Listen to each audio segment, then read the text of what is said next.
بسم اللہ الرحمن الرحیم۔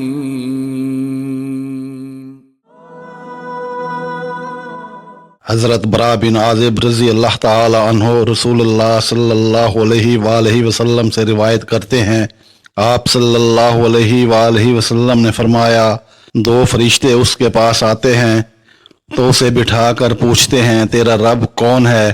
تو وہ کہتا ہے، میرا رب اللہ ہے۔ پھر وہ پوچھتے ہیں، تیرا دین کیا ہے؟ تو وہ کہتا ہے، میرا دین اسلام ہے۔ پھر وہ پوچھتے ہیں، یہ آدمی جو تم میں مبعوث کیے گئے تھے وہ کون تھے؟ وہ جواب دے گا، وہ اللہ کے رسول ہیں۔ وہ دونوں فرشتے کہتے ہیں، تمہیں کس نے بتایا؟ وہ کہتا ہے، میں نے اللہ کی کتاب پڑھی تو میں اس پر ایمان لے آیا اور تصدیق کی۔ اس کا یہ جواب دینا اللہ تعالیٰ کے اس فرمان کے مطابق ہے، اللہ ان لوگوں کو جو ایمان لاتے ہیں سچی بات پر ثابت قدم رکھتا ہے۔ فرمایا، آسمان سے آواز دینے والا آواز دیتا ہے، میرے بندے نے سچ کہا، اسے جنتی بچھونا بچھا دو، جنتی لباس پہنا دو اور اس کے لیے جنت کی طرف ایک دروازہ کھول دو۔ وہ کھول دیا جاتا ہے، وہاں سے معطر باد نسیم اس کے پاس آتی ہے اور اس کی حد نگاہ تک اس کی قبر کشادہ کر دی جاتی ہے۔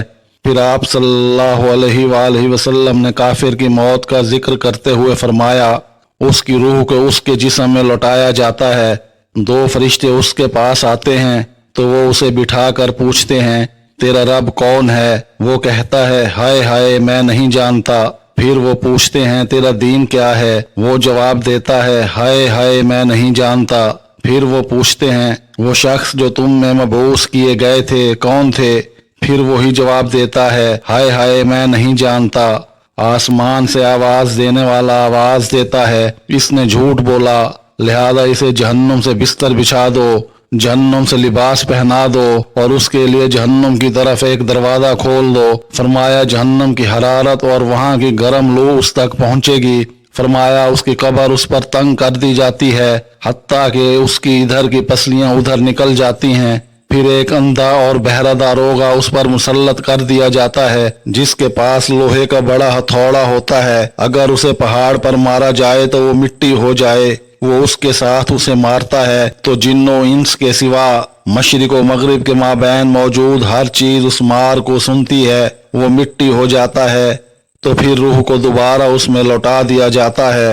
حضرت عبداللہ بن عمر رضی اللہ تعالی عنہ سے روایت ہے کہ رسول اللہ صلی اللہ علیہ وآلہ وسلم نے صدقہ کرنے اور مانگنے سے بچنے کا ذکر کرتے ہوئے فرمایا، اوپر والا ہاتھ نیچے والے ہاتھ سے بہتر ہے، اوپر والا ہاتھ دینے والا ہاتھ ہے اور نیچے والا ہاتھ مانگنے والا ہے۔